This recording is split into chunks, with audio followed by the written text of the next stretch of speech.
All right, welcome to my channel. This is going to be my first educational personal finance video for you guys on YouTube. I just want to help people out on their personal finance situation, whether they're in debt or they realize that they're living paycheck to paycheck, to realize that they can take control of their money and live a happier life. So today's video is going to be the 5 ways to save money in your early 20s. And you can skip earlier in the video. I have a link to the description in below at the timestamp of the 5 topics that I'm going to be talking about, but I'm also going to do a little background so you guys can understand the difference between your gross income and then your actual take-home income or your pay. So getting into that, so what people need to understand is there's a difference between your annual income and your take-home income. So let's say, for example, you annually make $40,000. But in reality, after you pay taxes, if you contribute to 401k, saving, everything else, you have to realize that your actual take-home pay is probably going to be around $32,000. So even though you say you make $40,000, in reality, what you're spending your money on is actually $32,000. So for example, if you factor in, you want to buy a car, and in your head you think you make $40,000.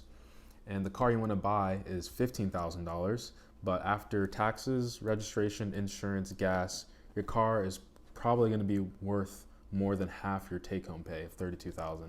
And so you're going to be paying $20,000 over the course of, who knows, 5, 6, 7 years, paying interest on that car as well.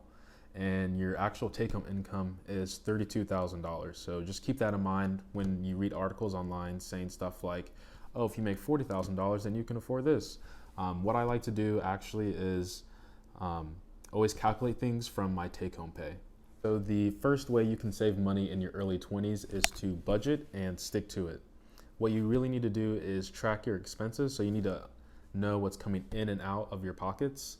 And if you don't do any of that at all, I would say it's really nice to follow the general rules of thumb. So for example, if you wanted to buy a house, make sure that you had 20% down, and the house that you're buying, the mortgage is not more than 30% of your annual gross income. Another popular one is the 24-10 rule when it comes to buying cars. So you want to make sure you put at least 20% down when you buy a car, finance it over 4 years, and 10% of your gross monthly income should be no higher than 10%.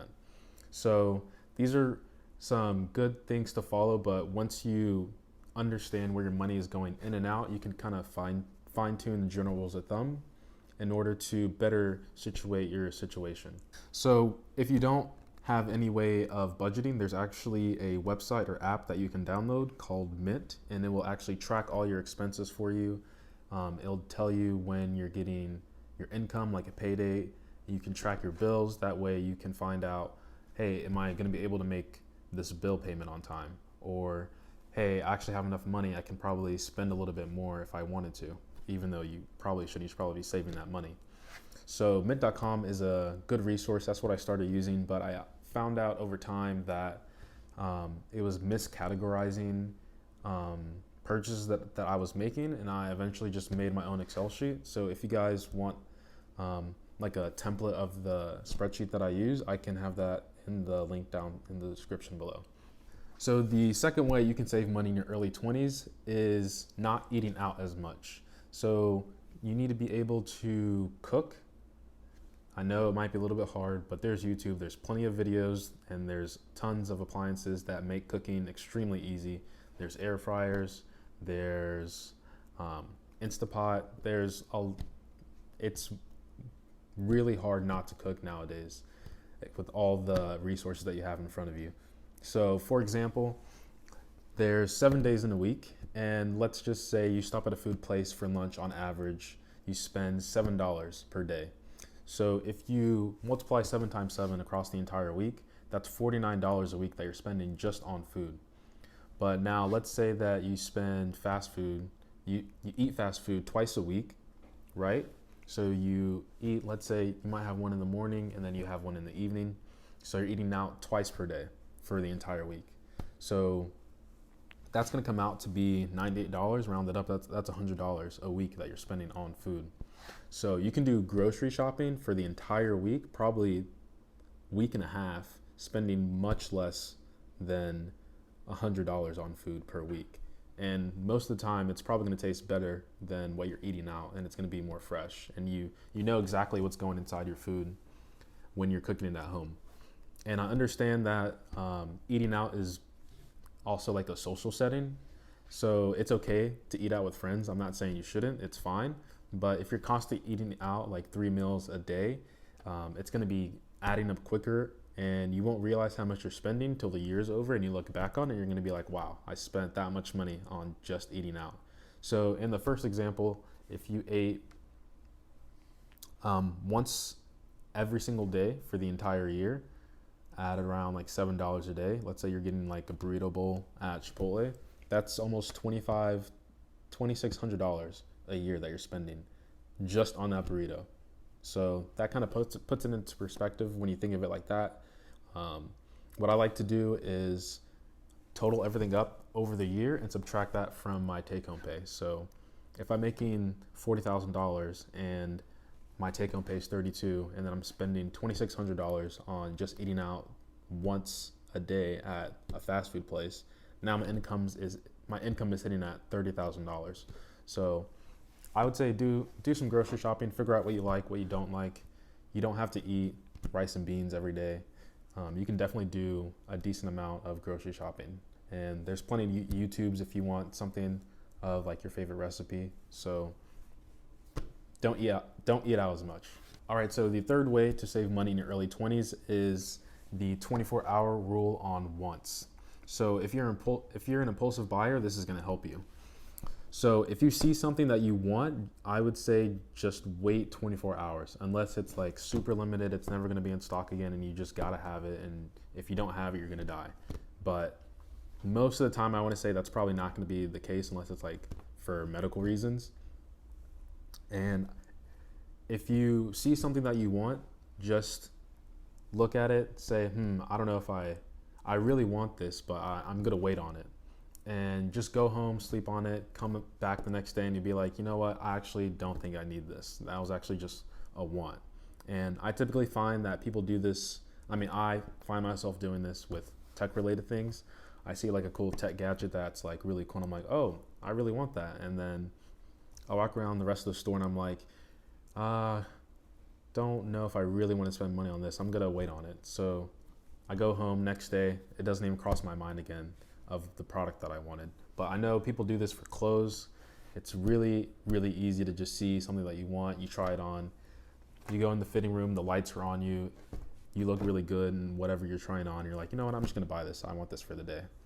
And then you're probably gonna end up wearing that piece of clothing for probably 10 times the entire year. So, all right, so the fourth way you can save money in your early 20s is to stop buying Apple products.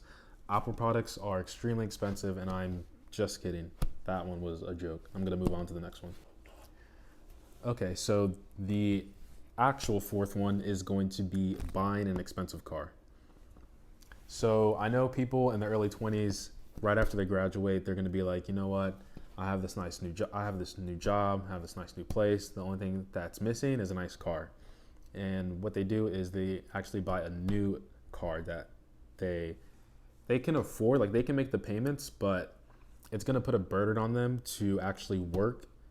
You're basically putting a constraint on yourself in life when you buy something that you can make the monthly payment, but you have to make that monthly payment for years to come. And if you don't make one of those payments, there's going to be a lot of repercussions that happen. So what people have to understand when you buy a car that's quote unquote expensive, what I would say is expensive is something that you actually can't afford.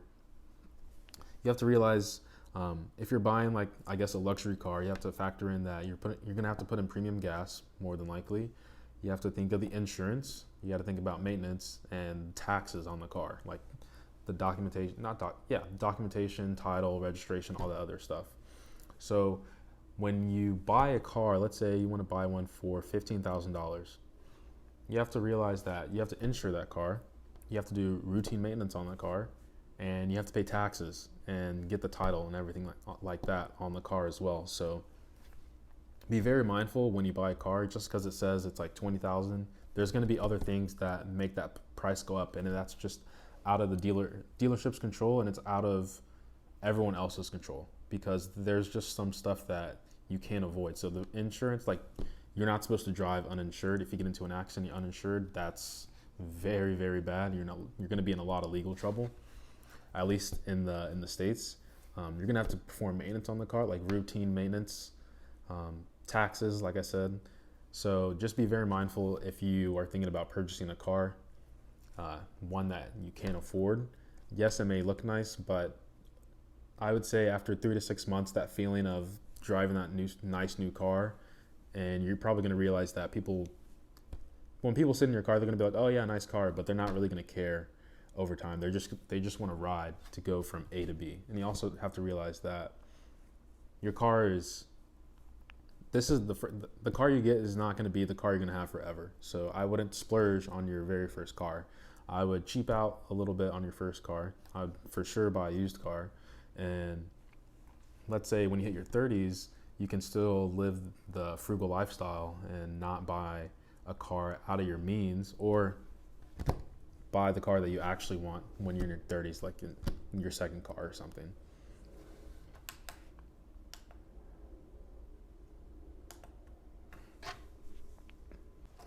All right, so the fifth and final point that I have of how to save money in your early 20s, I'm very guilty of it. At least I notice myself now, is clothes. I know people who spend a lot of money on clothes, and it's insane. Now that I think about it, it's like, how do you wear all those clothes for the entire year? It's a lot. And I'm a thrift shopper. I like to shop at thrift stores. So this jacket I'm wearing is from Goodwill, as well as this shirt. The shirt was like $2.99 and this jacket was $5.99. But if I bought this retail, it probably would be like, this jacket was probably gonna be like $30, and then this t-shirt is American Eagle, and I don't know how much those t-shirts are. They're probably gonna be like $5-7. So people spend a lot of money on clothes, especially clothes with like little designs, stuff like that. I don't really care about the design on here. I just want my clothes to be functional, if that makes sense. Like, if I spend $20 on a shirt, I hope that it would be much better quality and more comfortable than like a $5 shirt. But you don't really know that till you compare the two. So if you're just looking at the $5 shirt for what it is, and it's like an undershirt or something, then it's fine. But if you're spending like $50 on an undershirt, then I don't think that's a very wise choice. But that's all on you. If that's in your budget and you can spend that money, that's fine. But yeah, clothes is a really, really big one. Be mindful of all the clothes you're buying, especially at retail stores. I know, I would say the best time to buy clothes is probably like tax-free weekend, if that's available in your state, or probably towards the holiday season. So those are my 5 tips on how to save money in your early 20s. If you liked it, please make sure to leave a like. I'm going to be trying to do more finance videos, because I think it's really, like I said, important for people to understand how money works, and you don't need to have a lot of anxiety and anxiousness about money. So subscribe if you already haven't, leave a like if you like the video, share it with your friends, and I'll see you guys in the next one. Peace. Peace.